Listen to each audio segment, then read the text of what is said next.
Today by introducing the Hochschild complex in the manner suggested by Rishi, so using homogeneous cochains rather than the more traditional inhomogeneous ones, because actually the formulas are nicer in the homogeneous situation, so why not? So of course, G is, as usual, it's our affine affine group scheme, and we're working over, let's say, K field. Doesn't matter much. I mean, you could take any commutative ring, and so let's define the following cochain complex. In degree I take the tensor product over K of I plus 1 copies of the coordinate ring. So a way to think about this is a function of I plus 1 elements of the group. And so this is of course starting with I equals 0. And the differential, well, let me just take take something in degree 2 to get the idea. So the differential it goes up. So this should be something in C3, and therefore it should have 4 variables. So let's write them in G0, G1, G2, G3 equals, well, what do? You take phi 2 of G1, G2, G3, then minus phi 2 of G0, G2, G3 plus phi 2 of G0, G1, G2. And I suppose that's it, right? You delete one variable, and if the number of the variable is even, you use a plus, otherwise you use a minus. No, the one with G2 missing is missing. I have one missing? Yes. Ah. G0, G1, G2. Oops. G0, G1, G3. Okay, so I deleted 0, I deleted 1, I didn't succeed. This should be 1, 3, and now we have one more. Okay, so the principle is understood by the audience, and now let's do the cup product. That's also very easy. Say phi 2 cup product with a psi 1 to indicate that I have something in degree 2 and something in degree 1. And so this should be something in degree 3. So there should be 0, 1, 2, 3. And what is it? It's phi 2, well, you just, phi 2 wants to have this kind of argument. Psi 1 wants to have 2 arguments. I've already used 3, so I've left it only 1. So I'm forced to repeat the G2. Well, that's not. But so this is the pattern. The last one you repeat. So in other words, you use the initial part for the phi and the final part for the psi, and they overlap. And then you check that you get a differential graded algebra, so you get things like phi I cup psi j equals d phi I cup psi j plus minus 1 to the I phi I cup d psi j. And the other thing that you check is that that k goes to C naught g, C1 g, etc.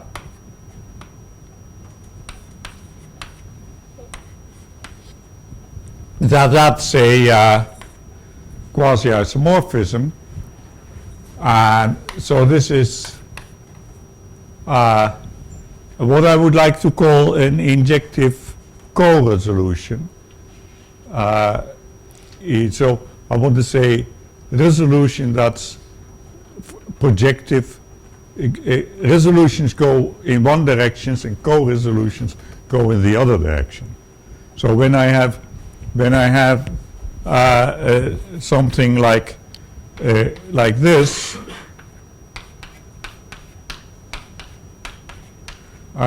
will speak of a resolution. At least I will try. No, I will always succeed when I when it is a resolution. I will always say resolution, but I may forget to say co-resolution when it's a co-resolution. because traditionally both have been called resolution, but of course that it's better to have two words because they're different. Yeah. So in other words, this. I said it's an injective resolution, but so I should explain how my group acts. Yeah. So the how does the group act? Yeah. So the group acts by means of the left translation. So here, for instance, if I have a phi 2 G0, G1, G2, and I have an element of the group acting, then this is going to be phi 2 H inverse G0, H inverse G1, H inverse G2. That is clearly an action which is compatible with the structure I'm having here.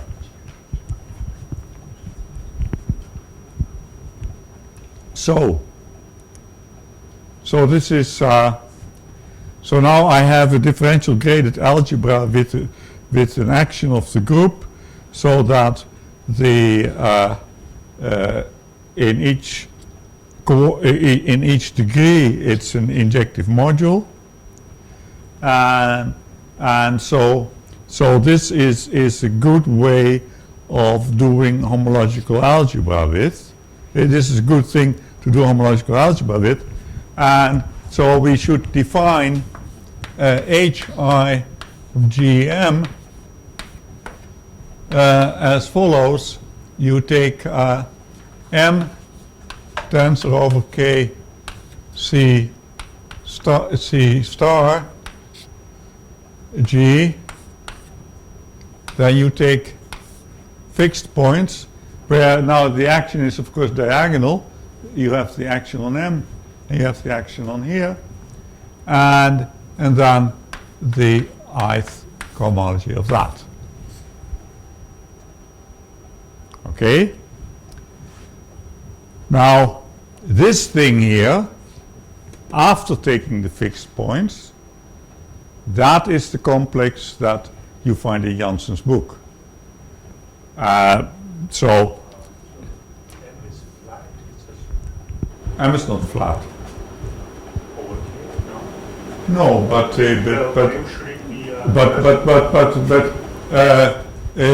this is always flat.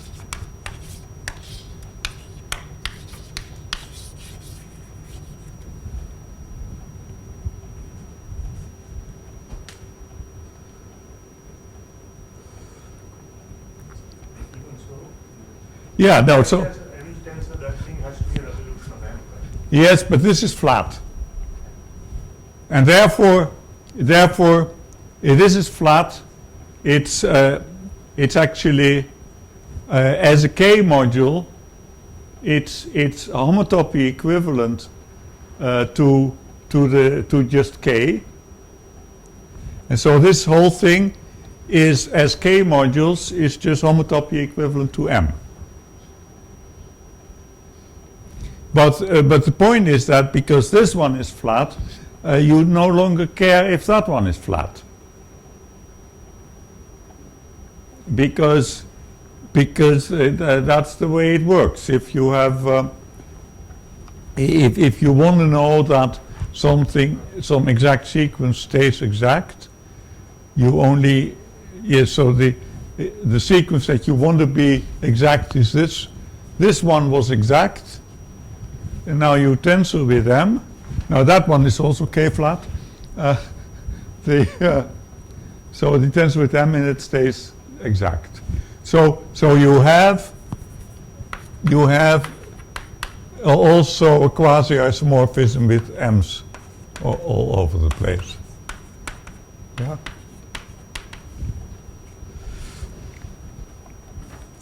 Now the yes.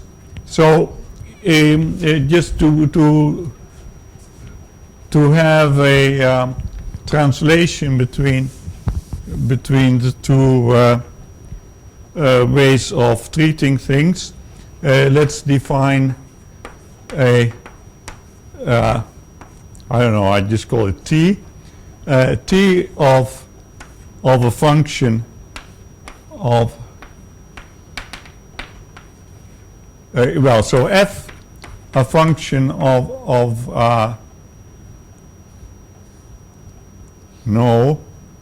f.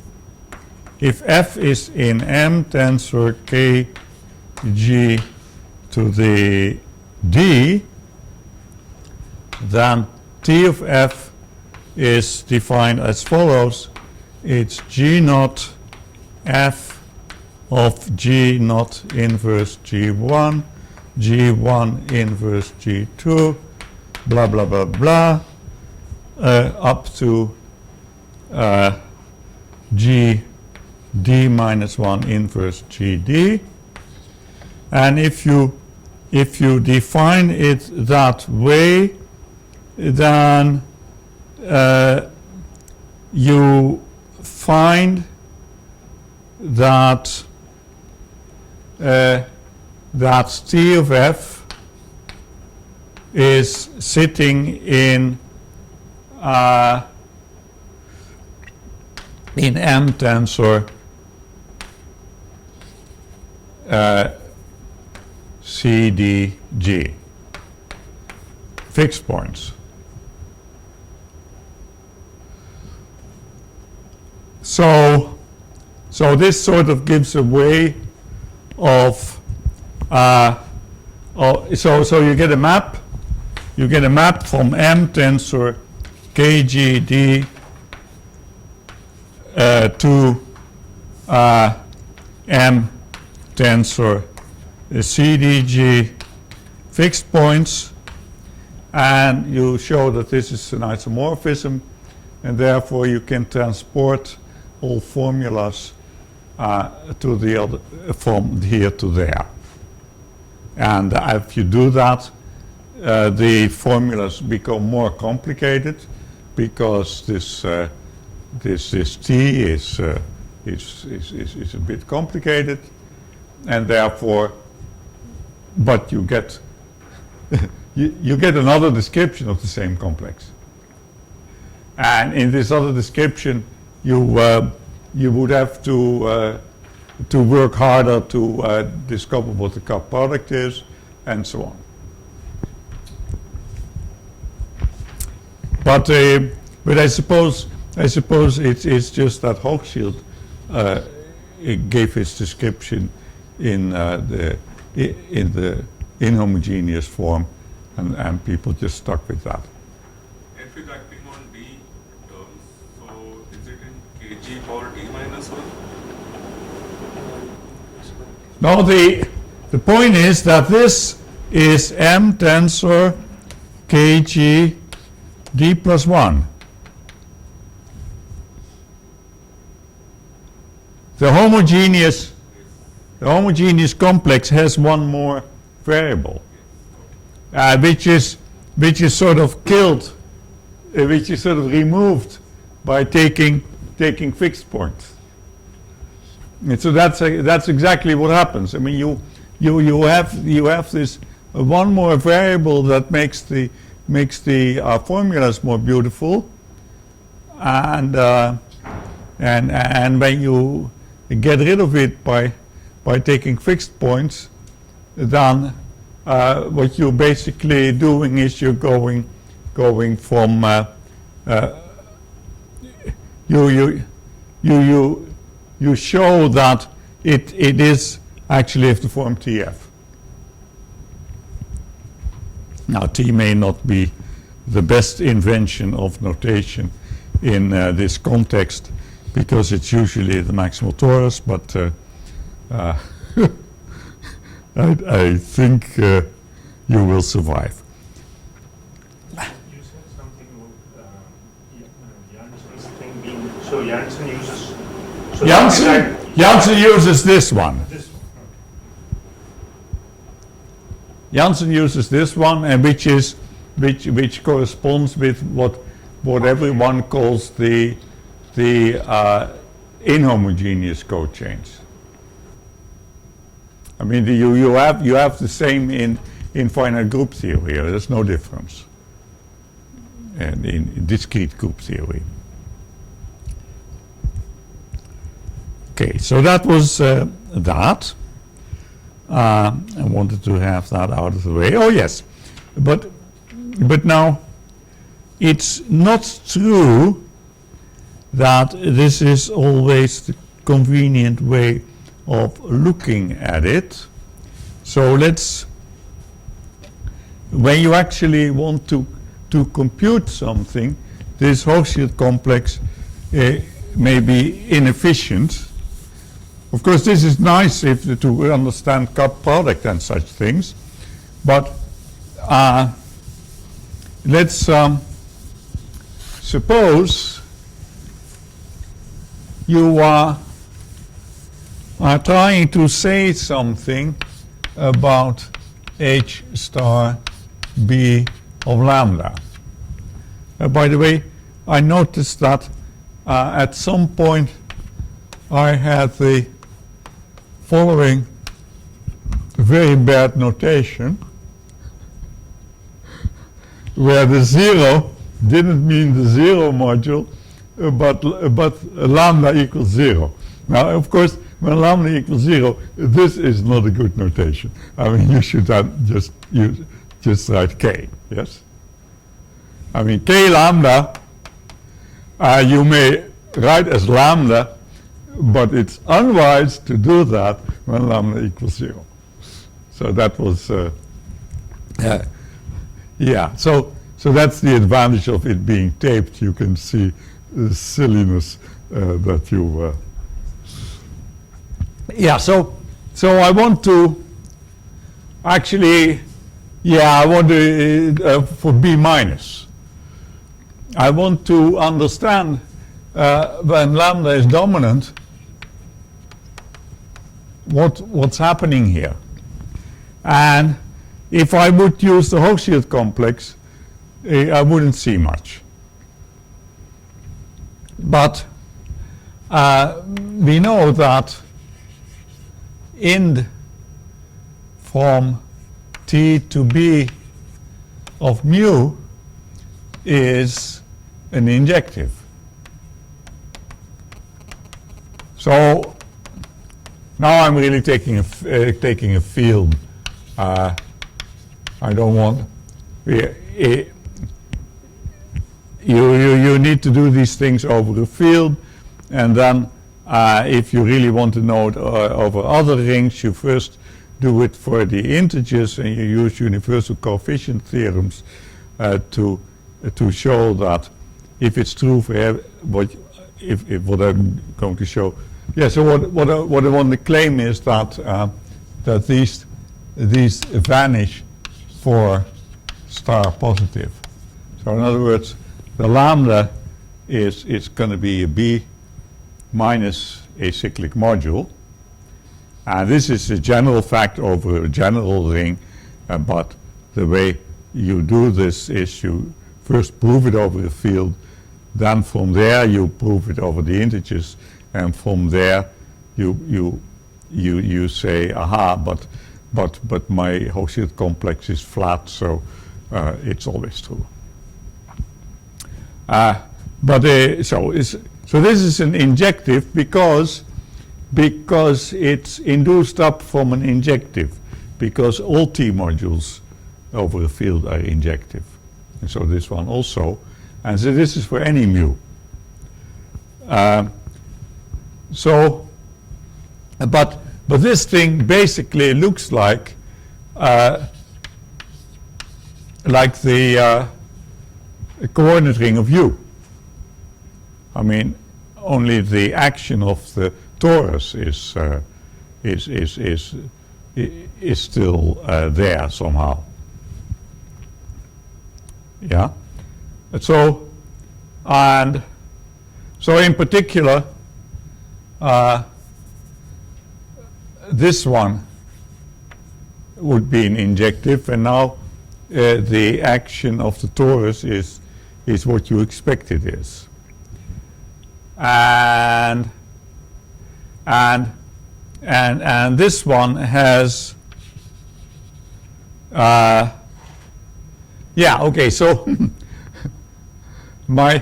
if B is B minus, then this is the U minus, and this has a weight 0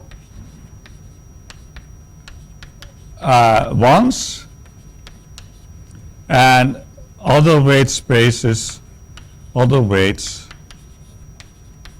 are positive.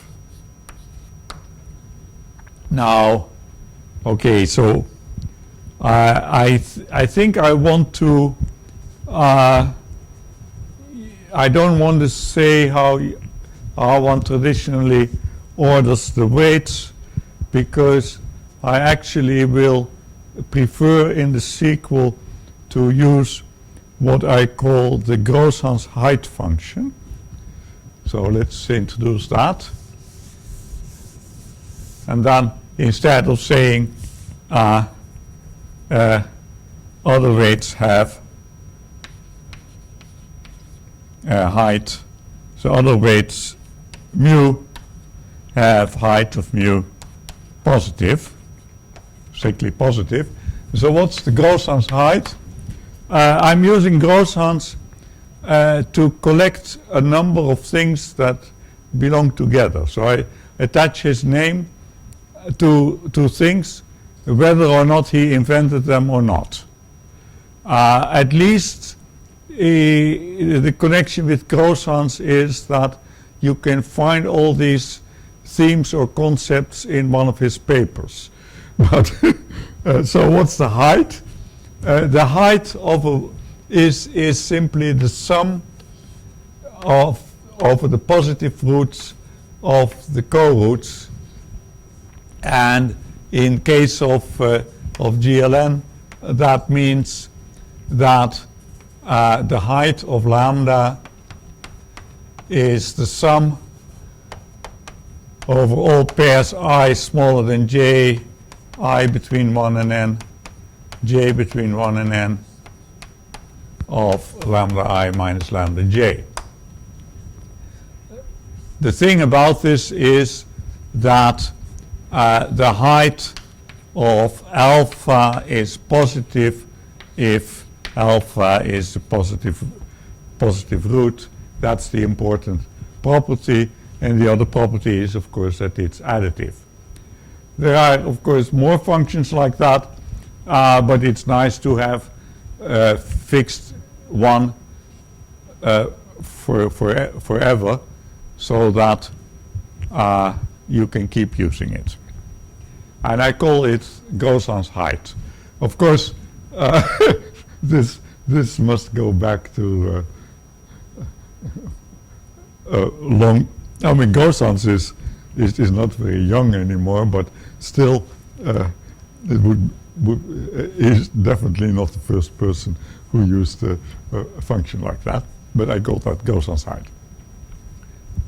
Okay, now, so what I'm saying is that the Ku minus consists of functions on U minus, and because it's functions on, there's duality there, therefore it's the weights are positive despite the fact, or thanks to the fact, that the U is a minus sign. I mean, the conversion from geometry to algebra always introduces things to turn around. So So this is 2 times rho. Is that correct? If for simplicity.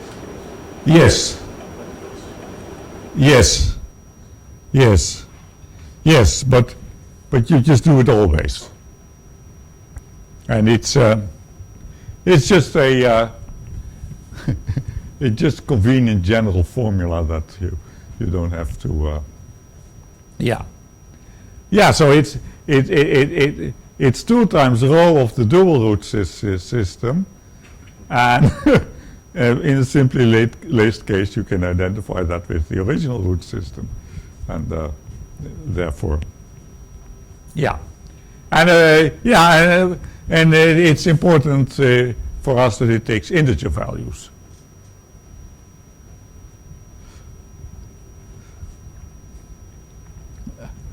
So what am I saying? I'm saying that these have, okay, so now I'm going to resolve my one-dimensional module lambda in a manner which is less brutish than the, well, no, okay, maybe that's not the right word, but in a more minimal way than the Hosted complex. The Hosted complex is unnecessarily big if you use that for resolving lambda. So how would you resolve lambda? Well, first let's resolve k. Well, we know how to resolve k. We send k to ku. So I'll drop the minuses. U is U minus. So that's injective. And so we have a co-kernel.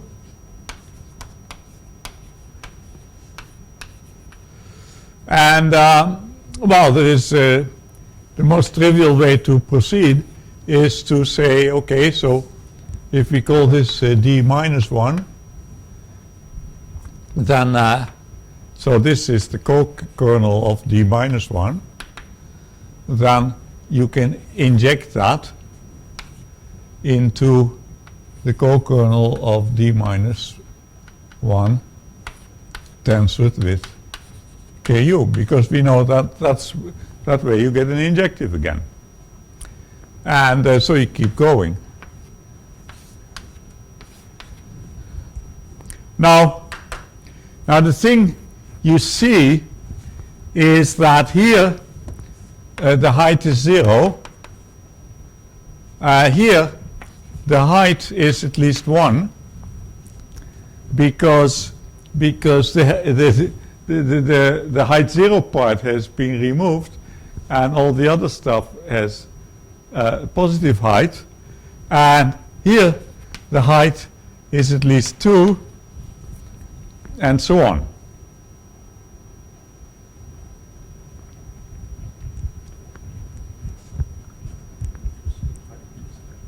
The height of the weights that occur. These are T modules. So the height of every weight is at least 2 for this module that's sitting here.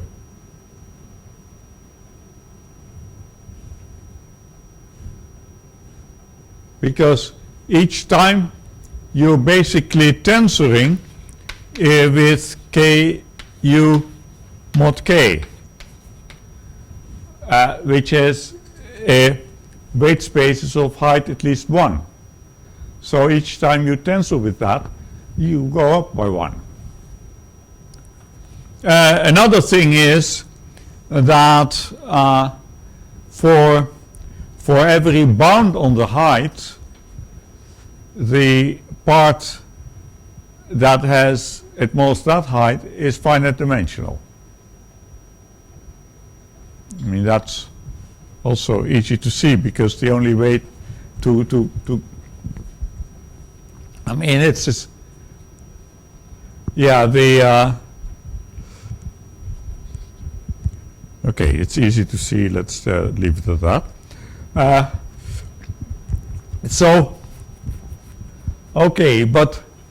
So this was a resolution of k, but we really wanted to have lambda dominant, so let's tensor it with lambda. That's easy enough.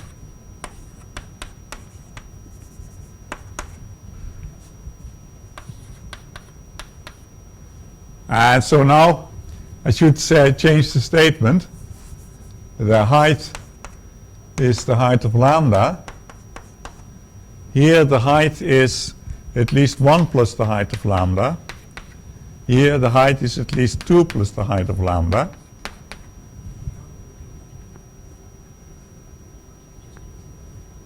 Everything gets shifted by the height of lambda.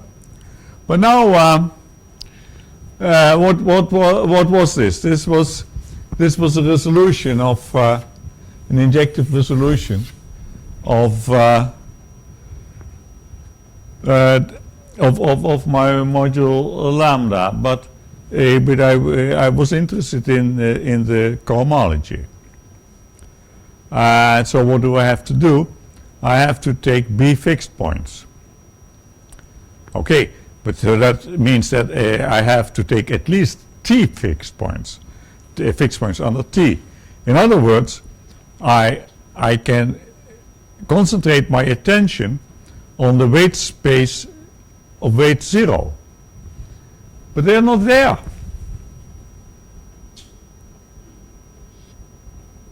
So that's the proof of this.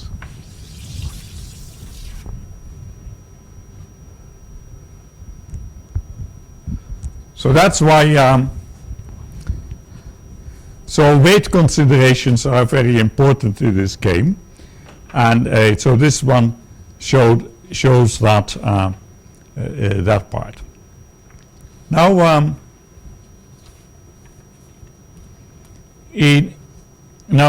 last time I could not remember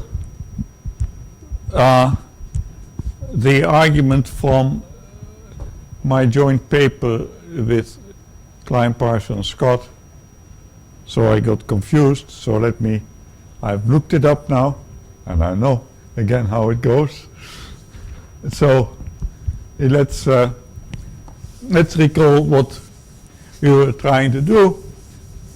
We had Kempf's vanishing theorem, which was about cohomology of certain line bundles, and we tried to draw conclusions in representation theory. So we need some way to go back and forth between the geometry and the representation theory. And the first thing that we want to say is that this one should be equal to the derived functors of b to g applied to lambda.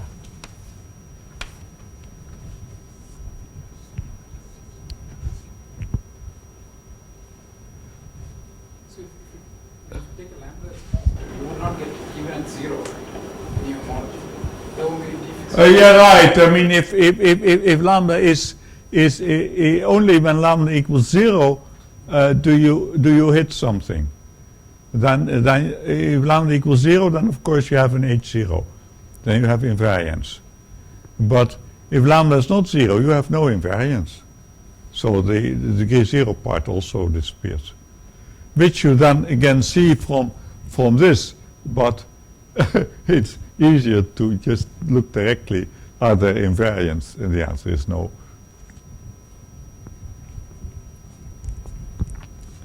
So the thing, we know in general that induction can be understood as this map.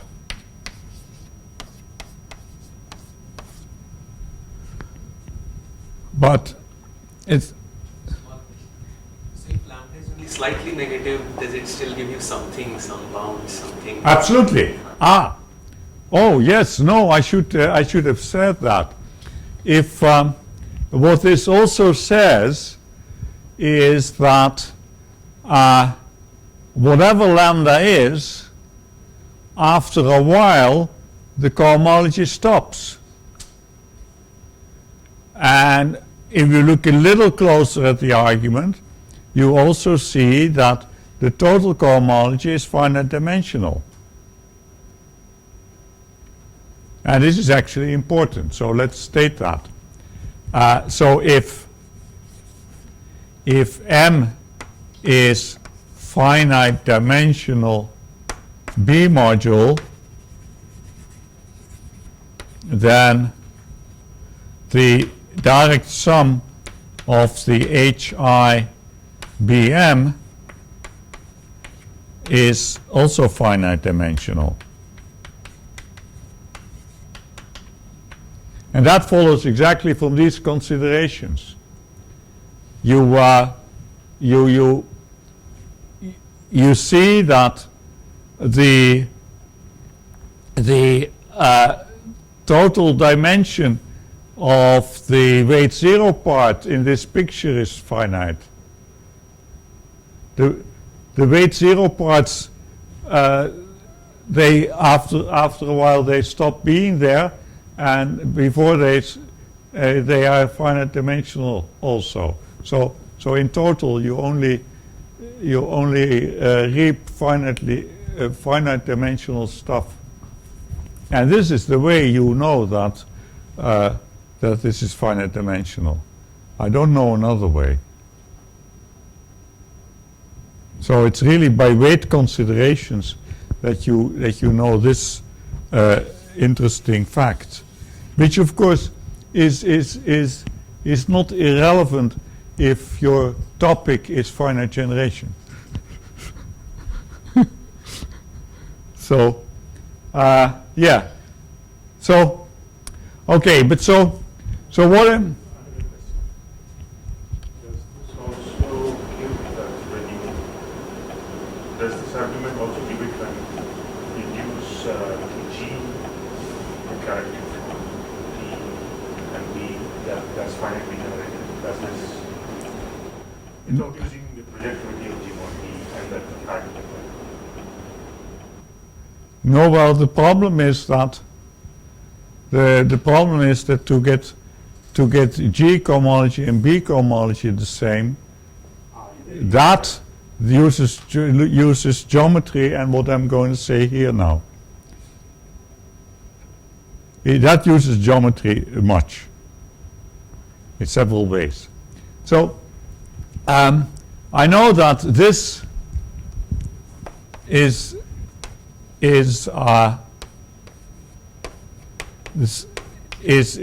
one incarnation of induction.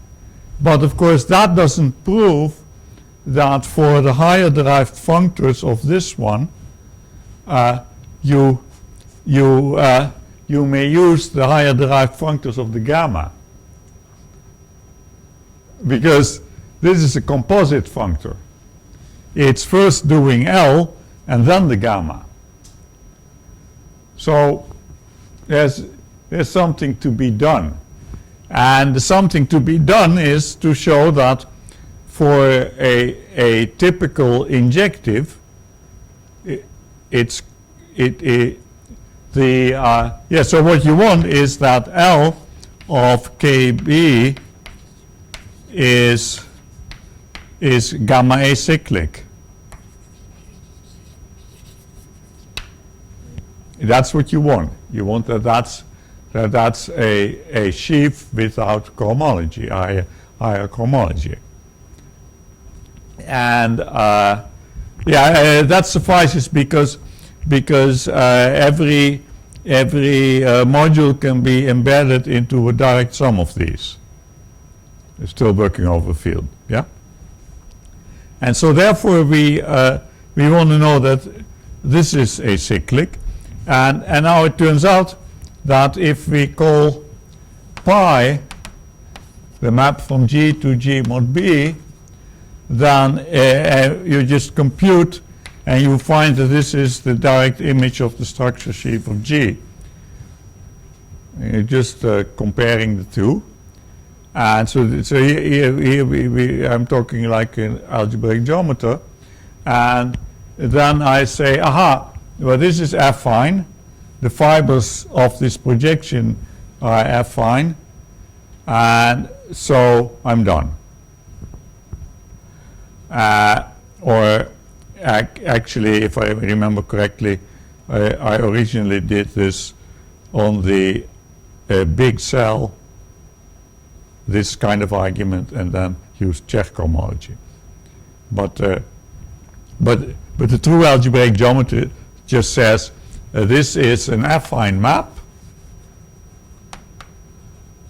which refers to the fact that the fiber is affine, and it's an affine map from an affine, and therefore the Leray spectral sequence collapses, and you see that this. So we that takes care of this question mark. Good. So so now that means we can start thinking about, so now how do you think about this fact?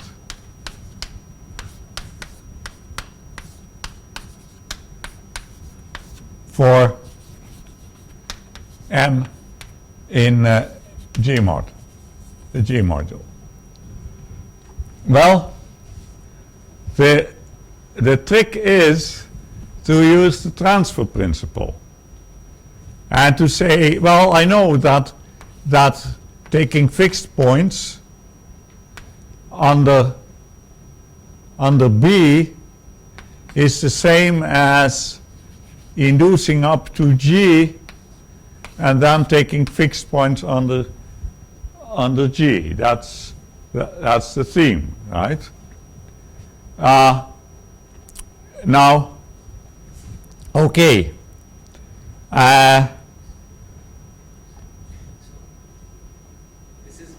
This is just a special case of Frobenius reciprocity, right?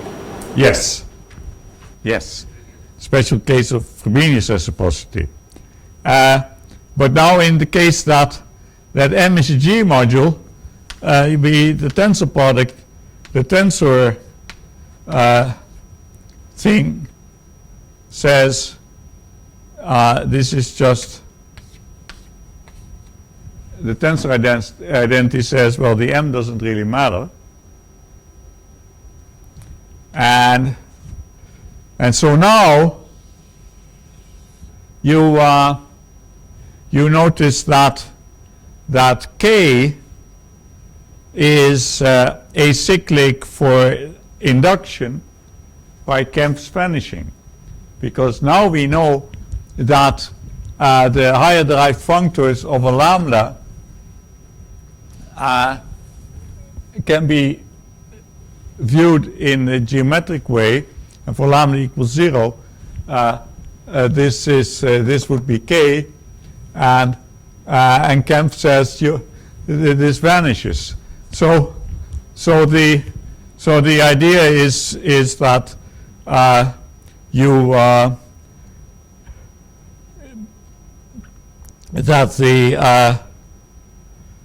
so you see this way that in fact Ri in Bg of m is 0 for I positive, because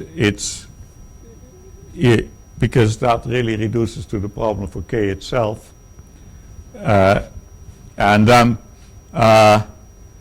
but if these vanish, then that means that this composite can be studied.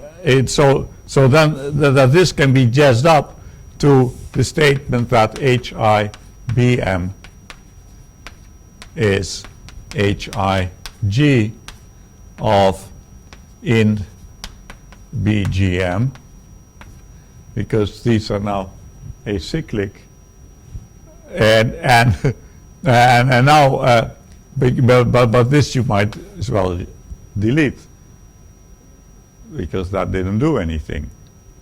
And so that's how you prove that G cohomology is equal to B cohomology. So this is a little bit of a so it's maybe not too surprising that I didn't remember how that goes, because there are a few steps involved.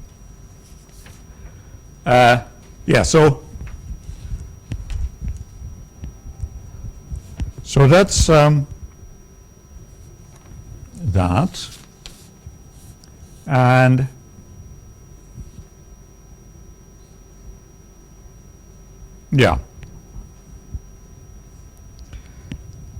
so after the break I will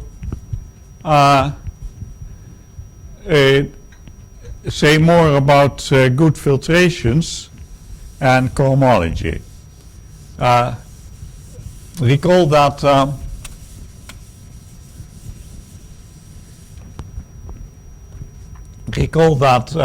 Klein-Peiser-Scott have shown something like that. This is G acyclic, and I can now give you a hint how their proof goes. Case 1, lambda is the bigger one in height. Then think about int lambda tensor that.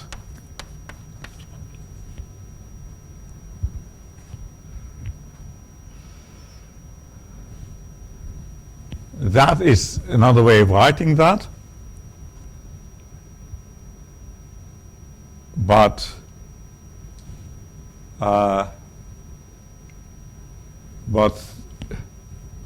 the weights in here have all positive height. So the heights are positive here. And then wait, so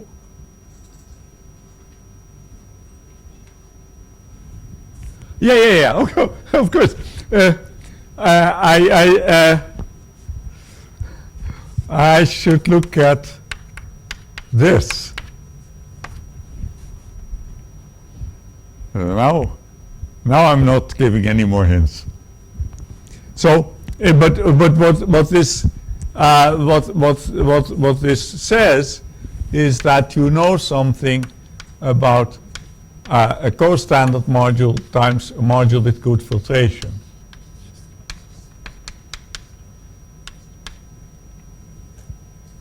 This has no higher cohomology. And what we will see is that it's also the other way around if you use a sensible definition of good filtration, which is why I disagree with Janssen. Explaining the cohomological criterion, I should probably continue with more Groshans things. So if M is the G module,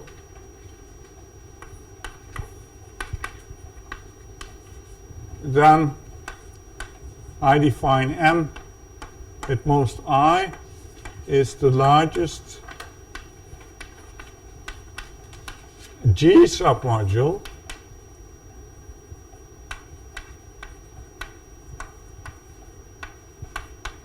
so not just T submodule but G submodule whose weights mu satisfy the inequality that their height is at most I. So then you have a M at most 0, that's the invariance.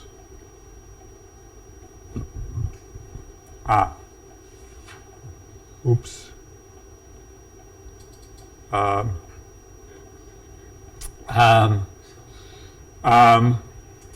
No. Okay, the determinant representation would also have height 0. The determinant has weight epsilon 1 up plus epsilon n, I think, and the height of that. Well, I mean, so this is the 1, 1, 1. And the height was the sum of differences, random differences. So what I'm no, it's this is the fixed points under SLN. You see, the height sees the positive roots, but it doesn't see the center. Okay, anyway, so you have the height. So this is something that makes sense for any reductive G with split maximal torus in it. Of course, I'm always in the split case. That's basically I'm allowed to do that because my problems have good base change properties, so I might as well assume that I'm over an algebraically closed field, and then it's split, and then I might as well assume I'm over the prime field and keep it split. I mean, it's split. So GLN, so this would be the SLN invariance. Anyways, we have this filtration, and I call that the Groshans filtration because it's associated with the Groshans height. It's actually, it seems to be due to Luna, but I call it Groshans filtration. And then I have Gr of M, that's the associated graded. So that's the sum over I of M at most I modulo M at most I minus 1, which I tend to write as M I mod I minus 1, or simply as gr I of m. So this you always have. Okay, so now we can start explaining the logic. M has good filtration will imply HIGM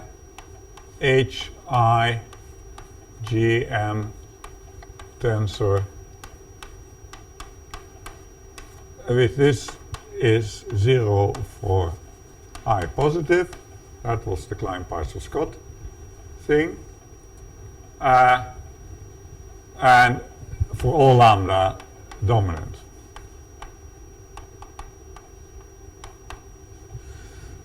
You can also state this as follows. I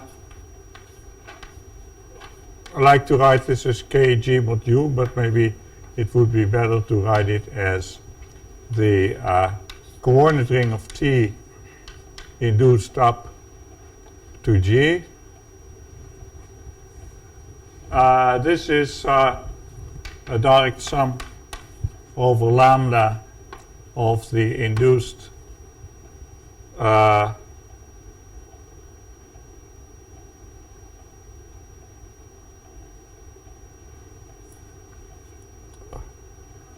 I doing this right? Yeah. Maybe. Okay, let's. Okay, what I want to say is that it's this.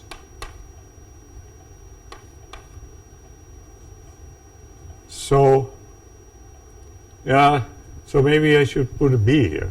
Yes.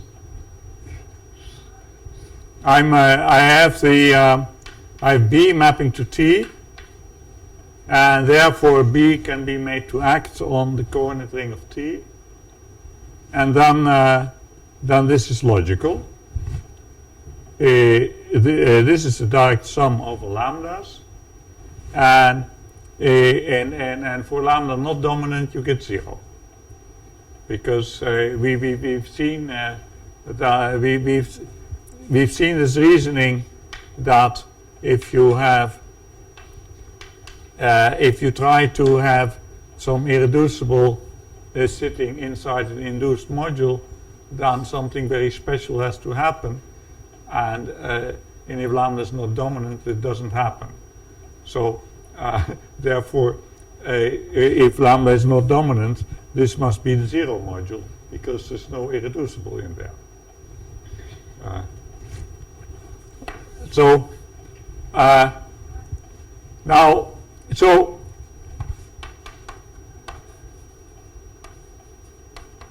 the statement that for all lambda dominant this vanishes, or for this single, oops, M is gone.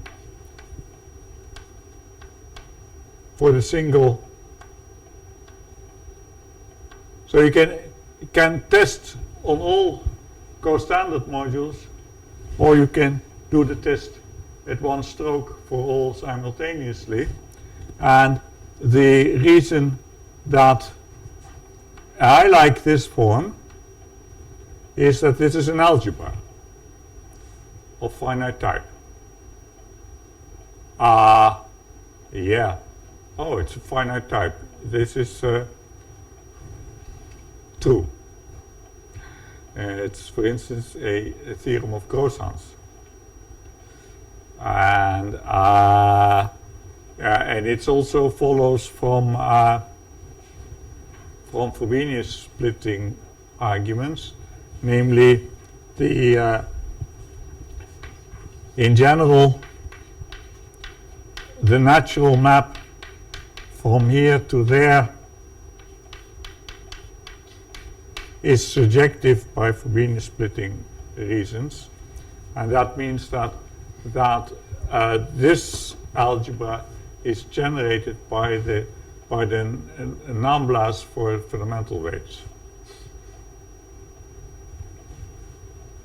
Okay, so if it has good filtration, then this is so. And now what we want to say is that if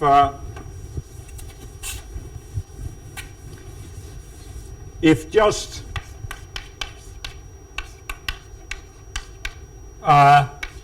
H1 of GM tensor that is 0, then in fact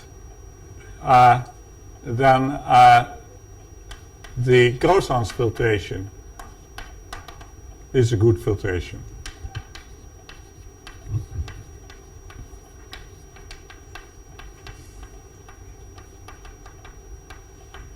So equivalent are, so if you have a good filtration, then all these things vanish. In particular, the first one vanishes, and then a very specific filtration is a good filtration, namely the Grossans filtration. That's the theorem. And so this is called the cohomological criterion for good filtration. The cohomological criterion, so this is the cohomological criterion. I think it's Donkin. Except, of course, Donkin had his module finite dimensional, so there was no argument what the definition is of good filtration.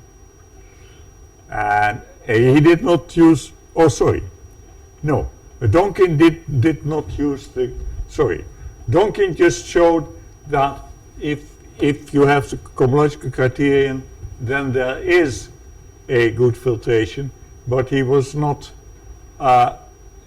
too explicit about which one it is, but he just described it.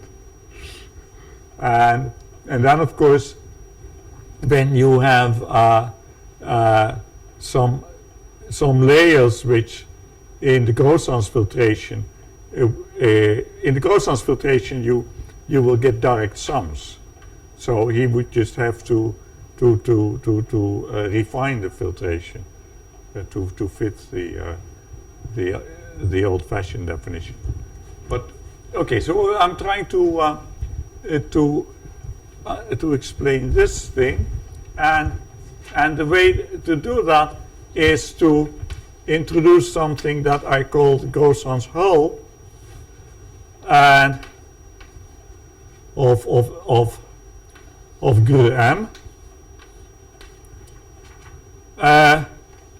and there is a map from here to the Grossans hull, and the Grossans hull has, by its very nature, a good filtration.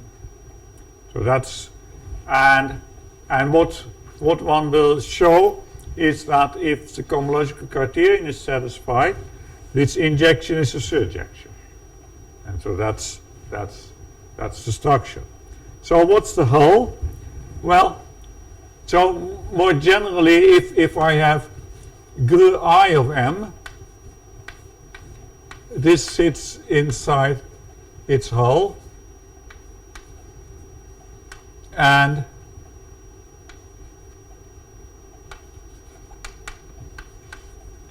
then for the direct sum, you just take the direct sum of all those inclusions. So how do you do this? Well, look at GRU I of M, and look at the, let's say, the U plus fixed points. That's a T module, and I'm wondering what are its weights.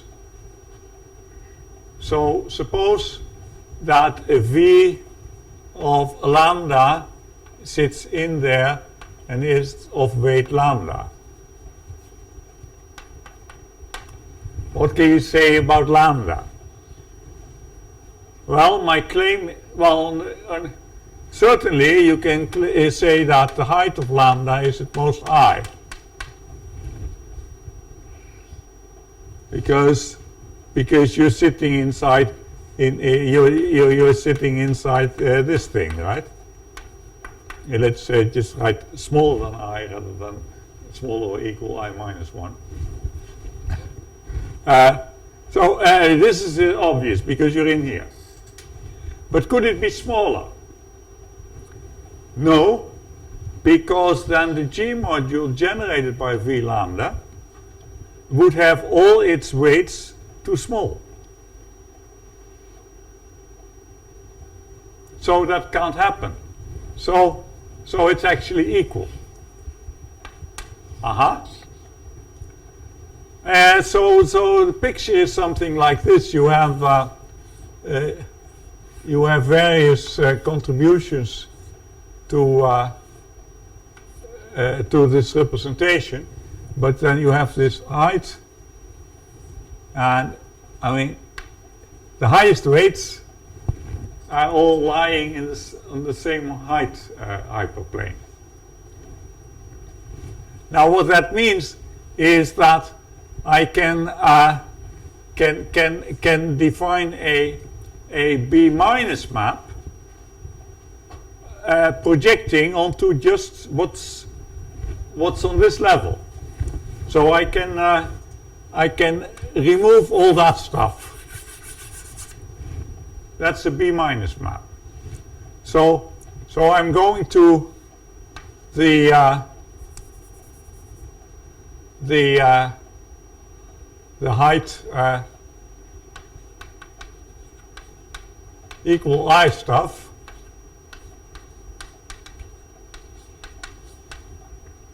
That's a B minus map.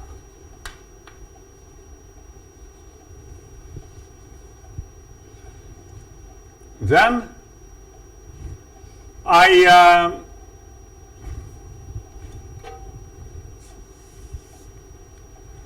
take this and induce back up to G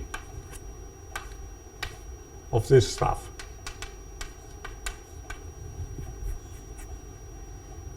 Now, this obviously is now a direct sum of costandard modules, because on here you had a direct sum of weight spaces where the B minus just acted where the unipotent radical of the B minus was acting trivially. So you really have just a T. It really looks like a T module. So this is just a direct sum of weight spaces, and now we're inducing up. So that's the hull.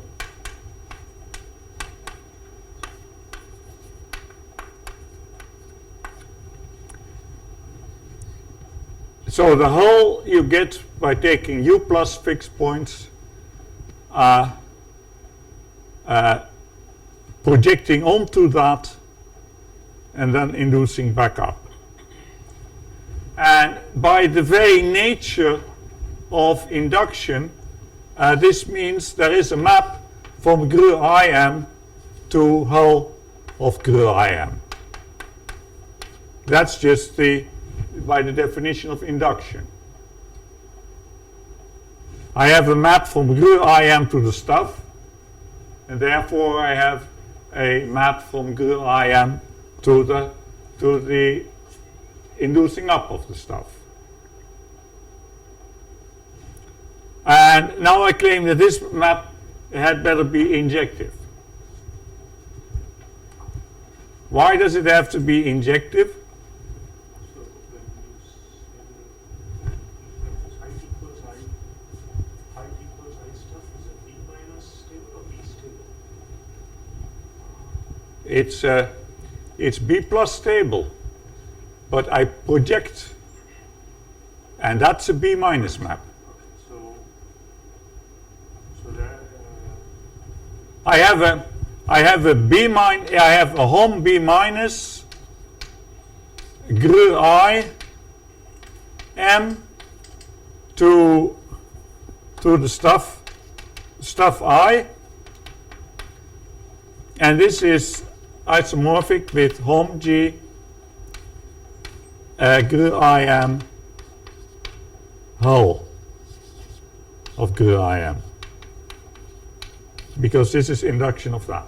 So the B minus projection is not from U plus, right? Not from U plus, from the GRU IM.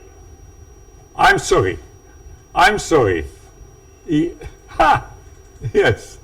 Yeah, this is, I'm very sorry. This is equal, and this is the map. Sorry about that. Yes, this is it. This is the map. The map goes from GRU IM to to its highest weight spaces, and that's a B minus map. That's a projection, and it's and this is the height I stuff. Yeah, you also can see that the height I stuff had better be invariant under U plus, because it's the highest height that occurs, and the way the height function is defined, as soon as U plus acts, the height becomes bigger, so it doesn't act. It must act trivially. So now the claim is that this map is injective, and that's because suppose you have some irreducible sitting in the kernel. Its highest weight space is not in the kernel. I mean, that one is still being seen. Okay, so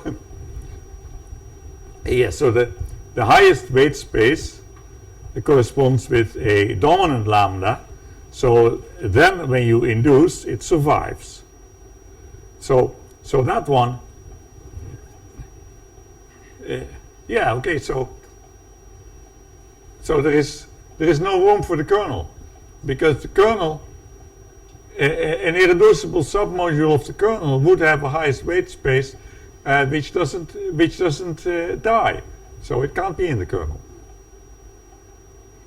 Because if an irreducible module is in the kernel, it's in the kernel, and also so including its highest weight space, but the highest weight space is not. So because the highest weight space belongs to this height I stuff, which you keep. So that's the story there. And so now we want to argue that if this thing is non-zero, then this map is not an isomorphism.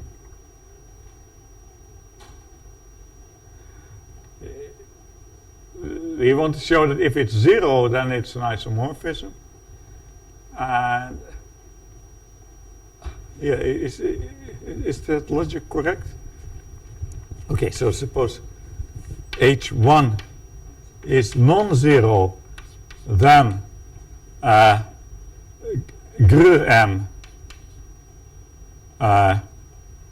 to hull is not surjective.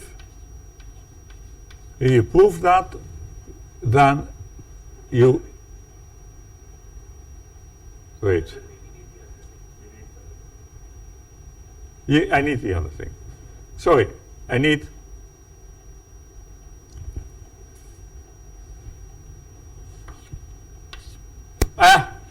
No, I need it the other way. Okay, that's what I should do. If it's not surjective, there is an H1 which isn't vanishing. That's what I should prove. Yeah, so before I waste my time on trying to prove something that... Okay, that's what I should prove. Okay, so...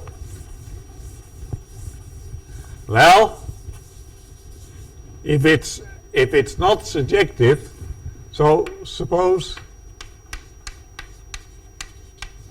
that GM to the hull is not surjective. Take I minimal so that this one is not surjective. I'm actually not sure if we will need the, if we will use the minimality, but it's always, I mean, just to be specific, I pick the first one. It's always a good idea to do that. Oh yes, yeah, right. No, this may actually be, woo! I think the proof I have prepared is maybe not quite complete, but that's, okay, let's just try it.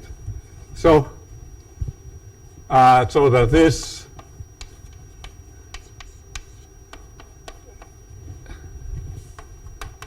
you have short exact sequence, and the cockerel is the CI is non-zero.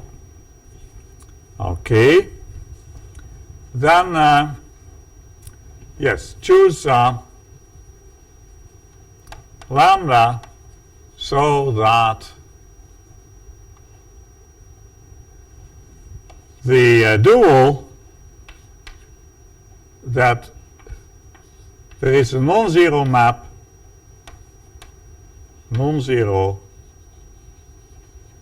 from the dual to the induced module.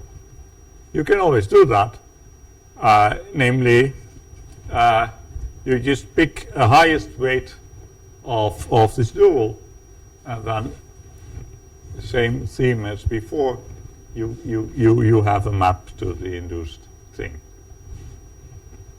Okay, so then what? I get home. So now I have this exact sequence, and I home CI dual into it, I suppose. Is that what I do? Or, yes, I suppose that's what I do. So I have gr I am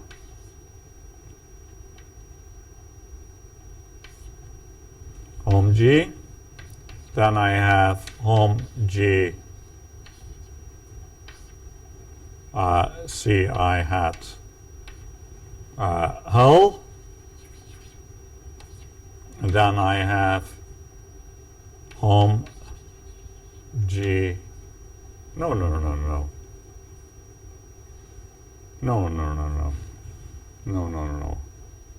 sorry. I should use that one. The other lambda dual, no, lambda dual, CI, then we get X 1 G lambda dual, and then we get the IM.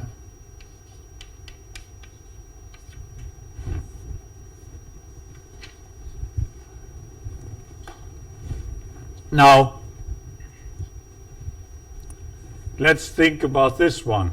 Oh yeah, this lambda here, the height of lambda is smaller than I, because you see these are equal in the highest weights, and so this one must only use weights that are smaller. So, and this one picks up the highest weight of that one, and yeah, okay. Heights don't get bigger when you dualize a G module. That's the height of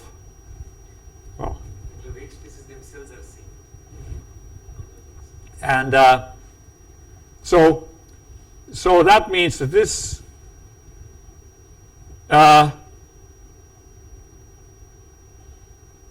so that this thing here, because the lambda is too small, these are 0.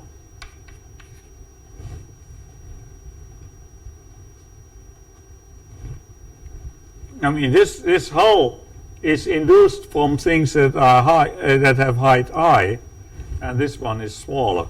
So here you don't have a map. But here you have one by construction. Yeah, well, I had it that way, but of course then the dual one also exists. And so this one is non-zero. And this one you can rewrite as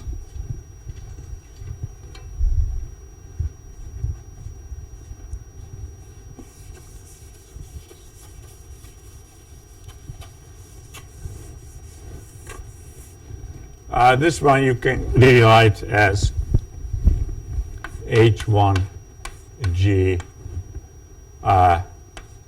lambda lambda tensor M.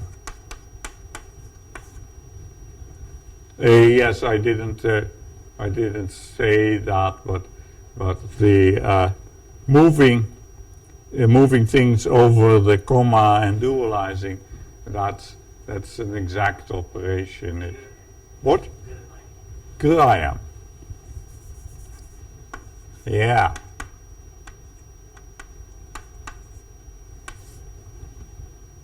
Okay, so this is non-zero. And now I'm slightly worried.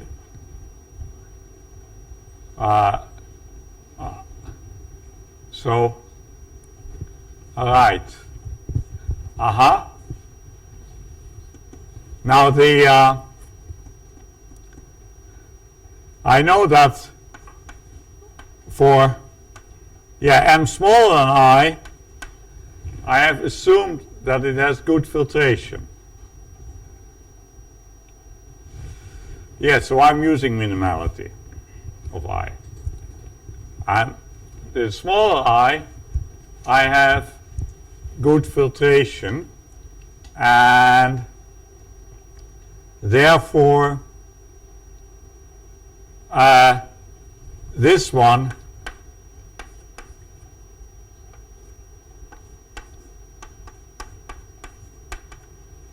vanishes.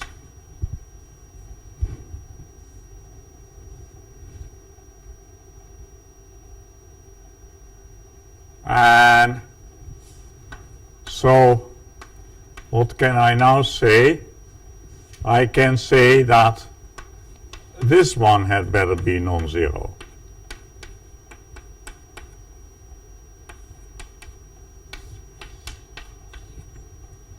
Because if this one were 0,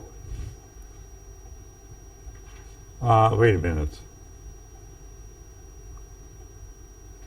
Yes, you have a, if this is 0, then you get that one, and then after that comes that one, and after that, I'd better write a little more.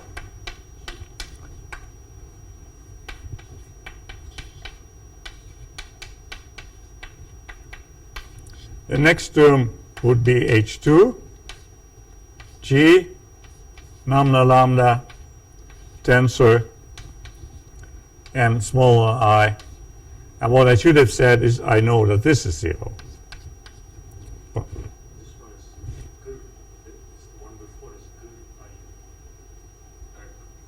Second answer.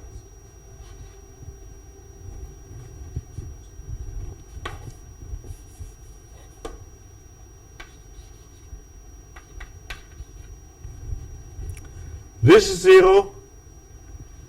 This we have argued that it was non-zero. So that one must be non-zero. That's not quite what we wanted, right? We wanted M. yes. So, whew.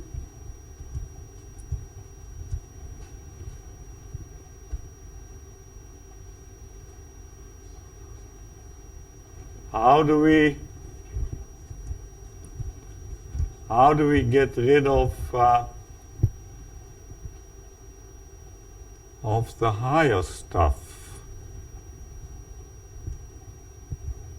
Oh, this is really.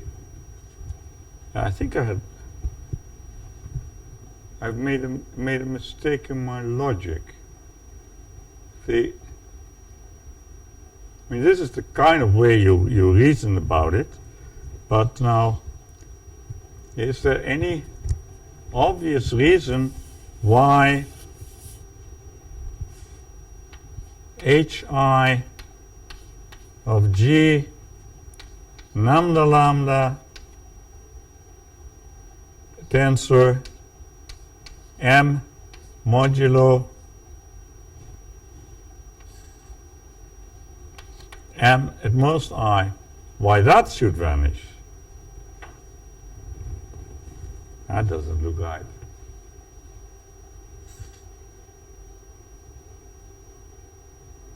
That doesn't look right. So what is it I'm doing wrong?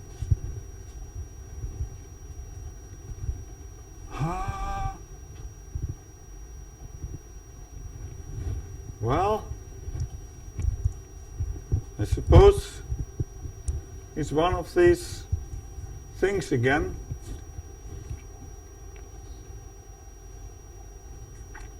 So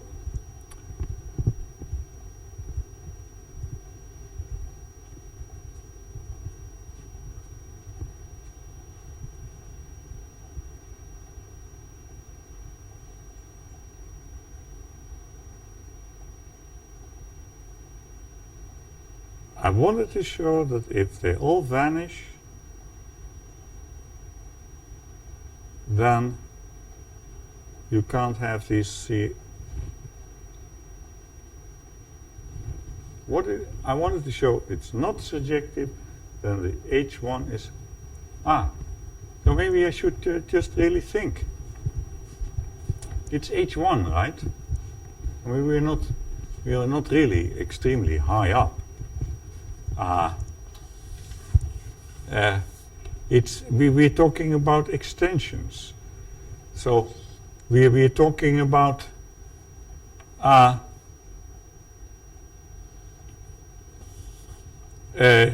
so what does it mean to have a non-trivial extension between m at most I and the dual of that thing?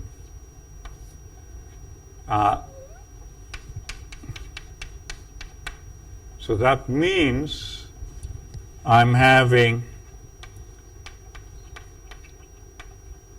some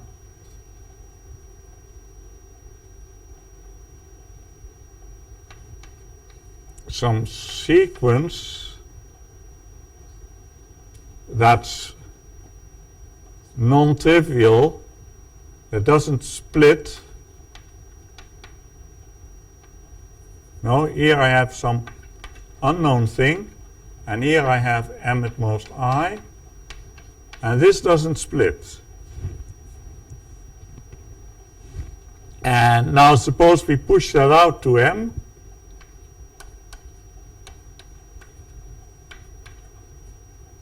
So you do push out. I don't know how do you write push out, but that's a y. And then you have the same thing here.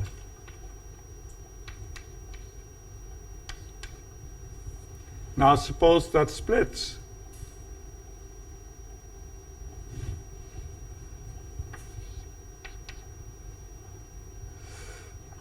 Then where was it land? Obviously, in the smaller than I part. What do you mean push out? direct sum that, modulo that.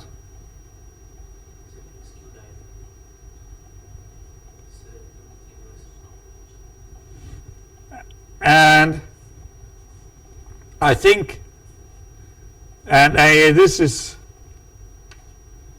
yes, so I think that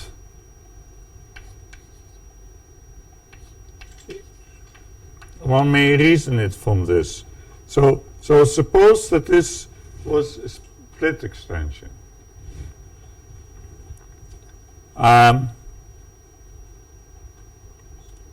Then you want to argue, so the thing you want to argue is that the co-kernel here and the co-kernel here are the same.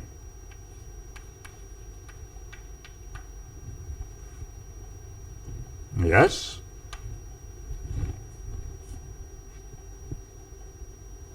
This is how you, if you have a push out, so, this is a snake lemma.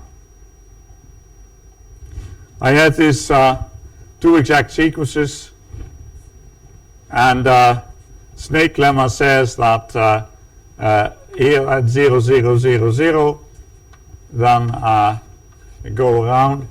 Here we have 0, so that's an isomorphism. Or if you don't like, if you think snake lemma is too old-fashioned, you take this double complex and you take the two spectral sequences in and you compare them and you see that these homology groups are the same. Joe. Yes? I think the basic point is that from nabla lambda check, that if this is a section, it cannot, and you land here, there's nothing there because you factored out everything that it may land into. Yeah, if that is the case, you can just apply. So it goes that way. Yeah, but if that is the case, you can just take the exact sequence m less than or equal to I to m to quotient, and just horn by nabla lambda check. You'll get the long exact sequence. Yes. Let's do that. And then, so we have m at most I, we have hom.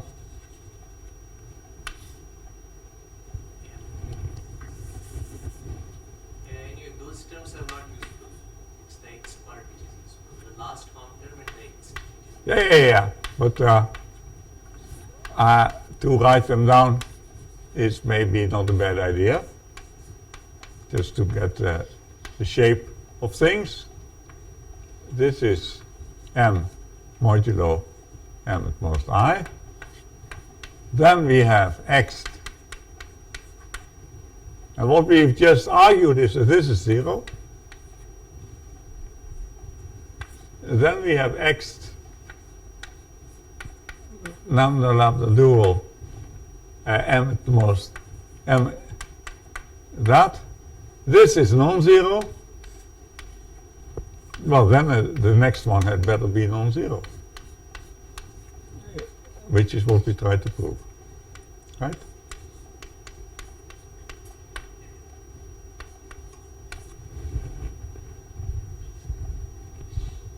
Okay. So that was the, yes. So that was the argument that I should have given, but it was discovered by looking what it actually means. So what this says is that that we now have this cohomological criterion, and it also So now, what's the theme in the strategy of the proof of my conjecture? Well, it's this.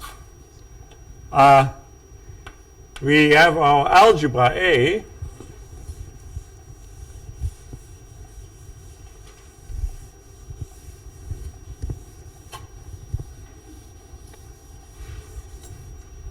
We have it's associated graded for the Grossans filtration, and we have the hull of that. And now one of the things that Grossans shows is that this injection is actually module finite. I mean, it's what I call Noetherian. It makes this thing Noetherian over that. But so in particular, yeah, so he shows that this is finitely generated because that's the way it is in the problem setting. He shows that this one is finitely generated as an algebra. He shows that this one is finitely generated as an algebra. And those are obviously very important theorems for me, which is why I'm using the name Grossans a lot. And now Mathieu has shown that for every f in here, there is an r, so that f to the p to the r is in here. And okay, so now the strategy is very simple. Here, the theorem is true because this has good filtration, it has no higher cohomology. And therefore it's just the theorem of invariant theory. So you want to go from here to there. And this obviously has to do something to do with Frobenius. Okay, so you try to use the work of Friedlander and Suslin about Frobenius kernels to get from here to there. And then you also have to degrade, as I like to call it. Ungrading is such a neutral term. And so here you have Hochschild-Serre spectral sequence for the Frobenius kernel. Here you have a spectral sequence for a filtered Hochschild complex which lives in the unusual quadrant over here, which seems to be the second quadrant. I never know. I mean, do you number that way or anyway? And so these spectral sequences you need to get under control, and that's what the cohomology classes of 2A do for you. That's in a nutshell what will happen after I return from Bangalore.